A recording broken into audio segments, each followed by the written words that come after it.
સુરતના પ્રવાસન ક્ષેત્રે એક નવો ઇતિહાસ રચાયો છે। કેન્દ્રીય જળશક્તિ મંત્રી સી.આર. પાટીલના હસ્તે ₹166 કરોડના ખર્ચે ડુમસ સી ફેસ ડેવલપમેન્ટ પ્રોજેક્ટના ફેઝ 1 નું લોકાર્પણ કરવામાં આવ્યું હતું। આ પ્રસંગે નાયબ મુખ્યમંત્રી હર્ષ સંઘવીની વિશેષ ઉપસ્થિતિ રહી હતી।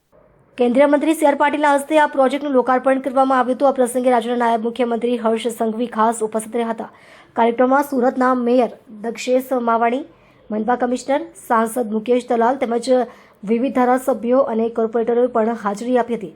આ ભવ્ય પ્રોજેક્ટ હેઠળ આશરે 673 કરોડ રૂપિયાના ખર્ચે વિવિધ વિકાસ કાર્યો પૂર્ણ કરવામાં આવ્યા છે, જેનું આજે વિધિવત લોકાર્પણ કરાયું। આ ઉપરાંત 247.80 કરોડ રૂપિયાના ખર્ચે અન્ય વિકાસલક્ષી પ્રોજેક્ટ્સ અને કોર્પોરેટ સામાજિક જવાબદારી અંતર્ગત થનારા કાર્યોનું ખાતમુહૂર્ત પણ કરવામાં આવ્યું હતું।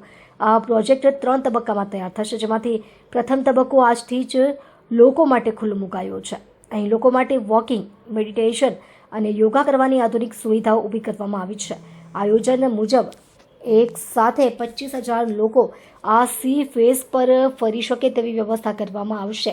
ત્રણેય તબક્કાનું કામ પૂર્ણ થયા બાદ અહીં વોટર સ્પોર્ટ્સ સુવિધાઓ પણ શરૂ કરવામાં આવશે, જેનાથી સુરતનો દરિયા કિનારો એક મુખ્ય પ્રવાસન તરીકે વિકસશે।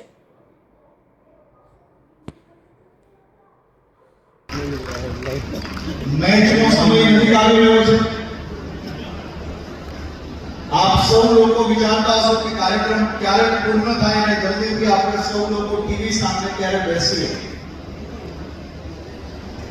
મેચના પહેલા દડાથી તમે સૌ લોકો પોતાના ઘરે પરિવાર જોડે મેચ જોઈ શકો એવી વ્યવસ્થા આપણે લોકોએ કરી છે।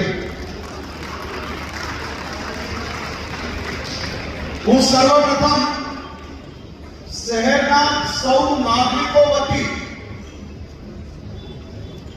સુરત મહાનગરપાલિકાની ટીમ સુરતને આ ઐતિહાસિક 5 વર્ષના બદલ હું આપ